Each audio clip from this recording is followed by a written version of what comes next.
Yan po, napakalakas po ng hangin nito sa Alumpit, Bulacan, sa Metropolis North Subdivision. At kami po stranded na nito sa bahay. At patuloy pa rin po tumataas ang baha sa mga drainage o sa tawag natin na creek. Yung po mga gutter namin sa taming daan na hindi po namin makita. Nasa pang taas po ng hangin. Ngayon po, ito po yung mapapansin po sa aking video ay napakalakas po ng hangin. Sobrang lakas po ng hangin at matilim.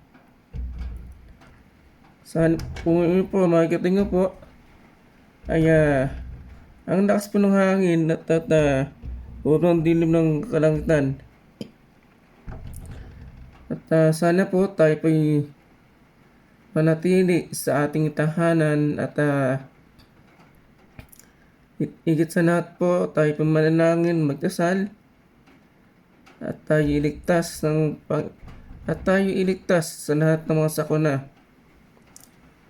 At tayo po ay maging safe nawa po tayo sa ating mga naranasan, mga challenge sa pagso. Maraming salamat po.